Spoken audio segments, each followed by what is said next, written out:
There's this moment that happens to almost all accomplished people, and hardly anybody ever talks about it. At the end of a long day, you pull into your driveway and you turn off the car and you sit there just for a minute.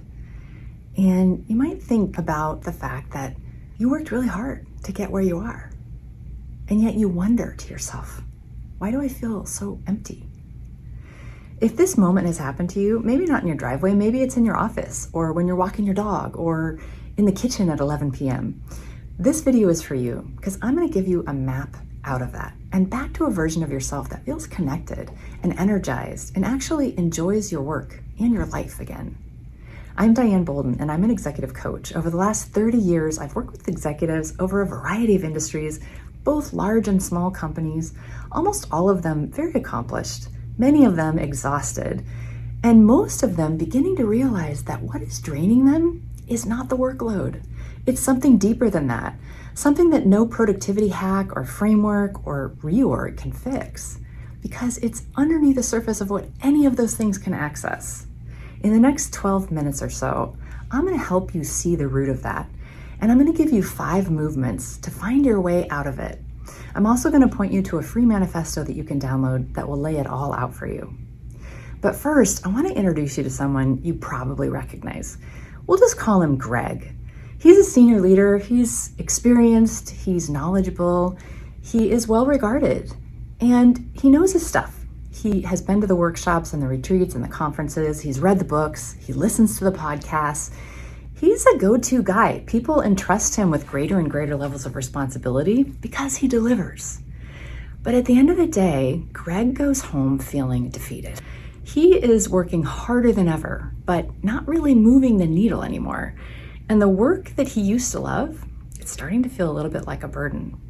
The people he wants to inspire look checked out. And he wonders, how can I help them access their best performance when I'm barely making it myself? If you can relate to Greg, you're not alone. Greg is a composite of many of the executives that I've worked with over the years, and also myself. When I first started this work over 30 years ago, I was full of vigor and passion. I was so excited about the idea of helping people access their best work and enjoying their lives more, both on and off the job. I learned all these frameworks and techniques and tools. I learned how to design and teach classes. I facilitated workshops. I did team building. I oversaw culture change efforts. I consulted with executives.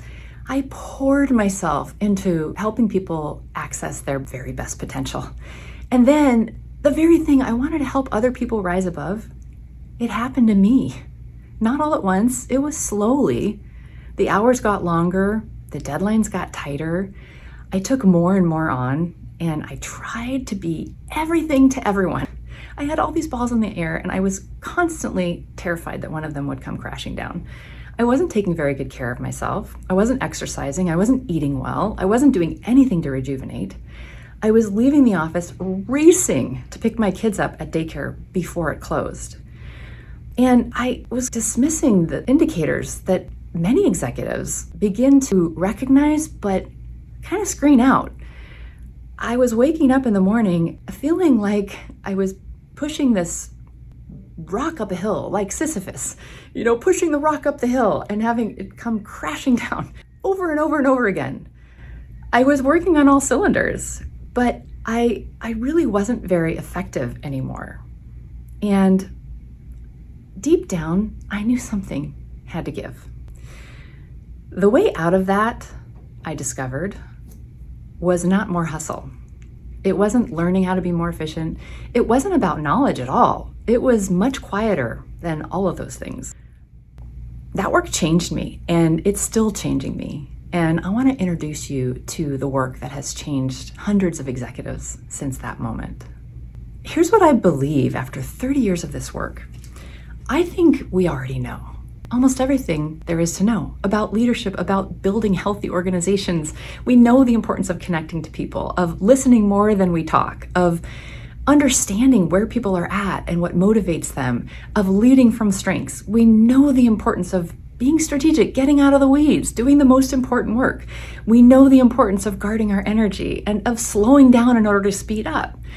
And when executives come to me for coaching, more often than not, they know what it is they need to do. They even know how to do it.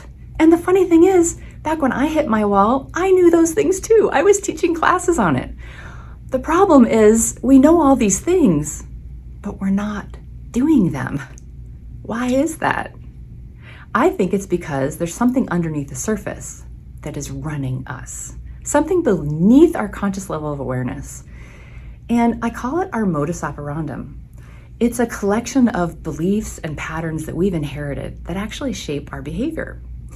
So you think you might be choosing your own responses, but in reality, there's something underneath the surface that is choosing for you. It's like an operating system that runs in the background. And that's why all the workshops and the books and the things that we learn and working harder doesn't help. We double down on the very things that used to get us results, but is now kind of driving us into a ditch. So we need to get underneath the surface in order to address what's really going on. And that modus operandi is something that has probably been with you from a very early age. It's something we absorb. We absorb it through our societal conditioning. We absorb it because we look around and we try to identify what is it that we need to do in order to be successful. It gets shaped by our culture. It gets shaped by well-intentioned people who want to see us succeed. It gets shaped by people who we've seen and later emulate, maybe people whose approval we needed at an early age. And it's something that leads us to internalize beliefs that often end up having us act in spite of what we know and what we most aspire to achieve. I want to give you an example of just some of the beliefs that come up that really get people stuck. You might recognize some of these. It's not safe to slow down. I could lose my edge. The busier I am, the more successful I will be. I'm only as good as my last accomplishment. My worth depends on my results. Anything less than perfection is unacceptable. Oh, I gotta maintain a bulletproof image. Can't let them see me sweat. Failure is not an option. Mistakes must be avoided at all costs. Most of us would not choose any of these beliefs at a conscious level, and yet they operate underneath the surface. What I learned is that most leaders are not running on empty because they're working too hard.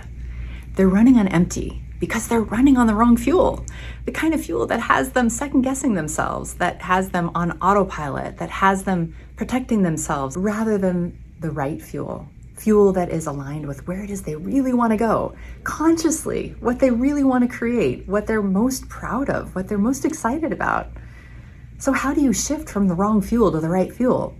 Well, there's 5 movements, and they're not linear phases. You'll go in and out of them, sometimes several times, even in one day. It starts with awareness, because you have to make conscious what was previously hidden.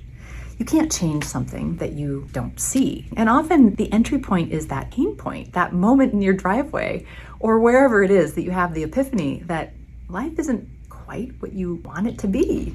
You begin to notice your behavior, your actions, and you peel that open a little bit, and you recognize underneath the behavior what it is that you're believing, what it is that you're assuming to be true, and whether or not you believe that's true at all. And you also start to notice what the impact of that behavior and those thought patterns are on your life, on your work, on your well-being, on your sanity. And that often leads to the next movement, which is vision. Because once you become aware of what's painful, of what it is you don't really want in your life, you have this sense of maybe what it is that you do want. And vision is not a statement on a wall. It's not something that you learn and memorize and recite. It's a felt sense of who you would be if you stopped running on the wrong fuel. It's a felt sense of not just what it is you want to achieve, but who you want to be while you're achieving it. Now, when you have a vision, it often launches a question. The question is, how do I get from here to there? What is it that I need to do? And questions are very powerful. And the answers to those questions come to us in the form of the third movement, which is insight. Now, insight is different than information. We have no shortage of information. You can Google anything. There is a class and probably a book written on just about anything you want to learn. And people will gladly share their advice and describe what it is that they did in order to succeed. The problem is it may not necessarily fit you because that was what worked for them. And they may not be in the same environment that you are. They may not have the same issues you have. That's where insight is different. Insight is custom tailored, and it is specific to your question and your vision. It will tell you how to get from where you are to where you want to be. But here's the thing. It speaks really softly. It lands in the space between our thoughts. And most of us are so busy running from one thing to the next that we barely stop to give the time and the space for insight to reveal itself to us. So we have to learn how to be very, very quiet. We have to quiet the noise in our heads and in our environment to really pay attention.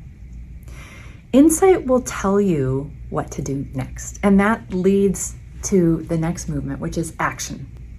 So action and the insight that will tell you what to do next will usually have you doing something you haven't done before. It is probably going to be something you don't have a lot of experience in. You're probably not going to be very good at it. You may not even know where to start. You may feel like you have to have it all mapped out before you do start. But the thing about action is that you actually learn as you go. So oftentimes you don't know what the next step is until you take the first. And action really is about trying stuff. It's about being willing to be messy out of the gate. And you just try something, and then you reflect, and you learn, and you tweak, and then you try something else. And then you reflect, and you learn, and you tweak, and then you try something else. So action is about moving forward, in spite of what might feel like fear, to have the courage to step into the unknown, even though you're not really sure exactly how it's going to go. And then the fifth movement is anchoring. Because there's this gravitational pull that will suck you back into your old habits and patterns. And it will happen to all of us, no matter what. It especially is a strong pull during times of high anxiety, of change, of when things aren't settled, because we naturally want to revert back to what felt familiar, what we knew was comfortable, even if it didn't necessarily serve us all that well. So when you do fall back into an old habit or pattern, what you need to know is it's not a willpower problem. What it really requires is willingness. It's willingness to begin again, willingness to learn from the misstep, to learn how to bounce back, to be resilient, to build daily practices, things that will keep you aligned with where it is you most want to go. So those are the 5 movements. There's awareness, there's vision, there's insight, there's action, and there's anchoring. And you will cycle through all of these movements several times. That is the work of real leadership. And real leadership is so important because that's what breaks us out of the unconscious autopilot habits and patterns that are literally running us into the ground, that are literally running people in our organizations into the ground, that are having us do things because we've always done them, even though they're not working anymore. So what we need, real leadership, these 5 movements, breaks us out of that and connects us back to our power. It connects us back to a fuel that is more sustainable. It connects us back to our genius. It allows us to find solutions to problems that were previously eluding us. And it's so incredibly important right now. I want you to imagine just for a moment what it would feel like if you woke up in the morning excited about the work that you're choosing to do. What would it feel like if you could walk into a meeting and not worry so much about what it is you're going to say, not spend so much time in your head, but instead come from a wiser part of you to speak with confidence and clarity about what you know, or to ask the kind of questions that maybe you held back on in the past? What would it be like if you were able to make decisions that felt good in your bones, not do things because you think you should or because somebody else thinks you should, to make decisions that are truly aligned with who you are and what you want, what you hold most dear? Imagine what it would feel like to lead people who feel connected to you, who feel you have their back, who feel valued by you, who feel as though you walk your talk and you are present with them when you're leading them, that you are not just performing leadership, but being it. And what would it feel like if at the end of the day, when you came home, you had a little energy left for the people who are important to you in your life? None of this is fantasy. All of this is possible. It happens when you stop running on the wrong fuel and start running on the right one. I've written all this down in a manifesto that you can download at realleaderrevolution.com. I'll put a link in the description below. What you'll find in there is the diagnosis, the false beliefs, the 5 movements, the picture of what's possible, something that you can read, reflect, and come back to at any time. And when you download the report, I'll also send you a visual creed that essentially allows you to see it all at a glance. There's no catch, it's free. I wrote this because I really believe in the power of it, and because I wish there was something like this when I hit my own personal wall. I really believe we're at a point right now where leadership is so crucial. We need to break out of habits and patterns that are having us unconsciously react and continue to do the kinds of things that may have worked well in the past, but are no longer relevant or applicable or helpful, or in many cases are actually getting in the way of our success. We need to figure out how to change our organizations and how to be better leaders to other people. And in order to do that, we have to start with ourselves. So download the manifesto in the link below or at realleaderrevolution.com and read it slowly, and then just start. Start somewhere, anywhere. I want to thank you for being here, for being the kind of leader that really values the inner work, because we need more leaders who understand that leadership comes from the inside out, and that it's really important for us to take back our fuel, our energy, our vitality, and to funnel it into something worth working for. Thanks so much for watching, and I'll catch you in the next one.